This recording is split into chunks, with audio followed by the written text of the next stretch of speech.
নমস্কার, কেমন আছেন সবাই? ওয়ার্ল্ড ক্রিয়েটিভিটি চ্যানেলে স্বাগত জানাই।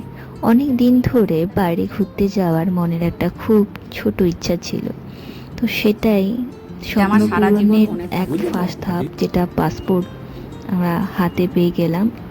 তো বাইরে দেশে যেতে গেলে পাসপোর্টটা অবশ্যই করানো উচিত। আর সেজন্যই স্টেপ বাই স্টেপ আমাদের লাইফে কি কি করলাম না করলাম সবটুকু ভিডিওর মাধ্যমে সেটা ফুটিয়ে তুললাম। তো আর দেরি না করে এই যে ডিপার্টমেন্টটা দেখানো হচ্ছে, এটা passportsewa.com-এ গিয়ে আমাদের দুজনের, আমার আর হাজব্যান্ডের পাসপোর্ট অ্যাপ্লাই করেছিলাম। তো অ্যাপ্লাই করতে করতে যে ডকুমেন্টগুলো আমাদের লেগেছিল, voter, Aadhaar, pan, marriage certificate, educational certificate, bus like that.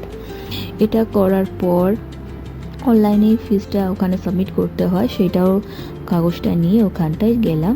আর ওটা একটা ডেট পড়বে আর টাইম পড়বে, সেই মতো করে নিয়ারেস্ট ব্রাঞ্চ আমাদের খড়গপুর আইআইটির পাশে রয়েছে পাসপোর্ট অফিসটা, তো সেখানে আমরা পৌঁছে গেলাম। তো পৌঁছে গিয়ে যথারীতি অফিসিয়াল ওয়ার্ক আমরা কমপ্লিট করি। তো 1 বাই 1 সেই ফুটেজগুলো আমাদের ভিডিওর মাধ্যমে দেখানো হলো। আর এদিকে আবার আমার পাসপোর্ট করাতে গিয়ে সেম ডকুমেন্টগুলো লেগেছিল, তার সাথে যেহেতু গভর্নমেন্টের চাকরি করি, তো সেই হিসেবে আমার একটা ফর্ম GRH ভেরিফিকেশানের লাগবে। তো সেই হিসেবে এই ফর্মটা আমাকে এক্সট্রা পূরণ করতে হয়েছিল। তো সেই পূরণটা করতে গেলে ফর্ম GRH-এর একটুখানি আমি খুব হোঁচট খাওয়ার মতোই পড়ি, যেটাকে বলা হচ্ছে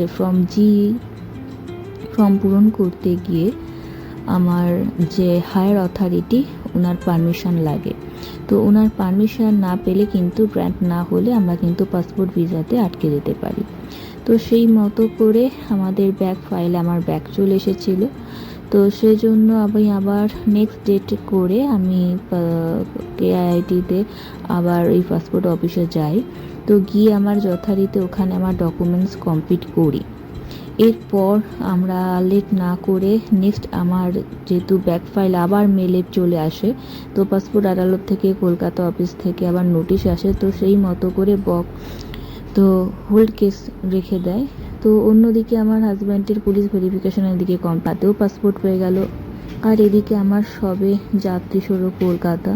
তো চলো দেখা যাক কলকাতাতে গিয়ে কি প্রবলেমের মধ্যে যেটা পড়েছে সেটার সলিউশন করা যায় নাকি। তো আর লেট না করে গাড়ি ধরে বেরিয়ে পড়লাম। তো অবশ্যই পাসপোর্ট অফিসে যাওয়ার সময় তোমাদের মেল আসবে এই অফিস থেকে, তবে গেলে তোমরা সেই মেলটা হাতে নিয়ে বাকি ডকুমেন্ট উইথ অরিজিনাল নিয়ে যাবে। গিয়ে দেখি ওরে বাবা, বাইরে তো বিশাল লাইন।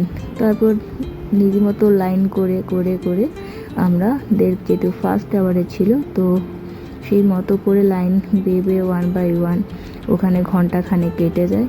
তো আমরা বলবো যে যথেষ্ট যার এরকম আসে, তো যথেষ্ট হাতে টাইম নিয়ে যাওয়াটাই উচিত।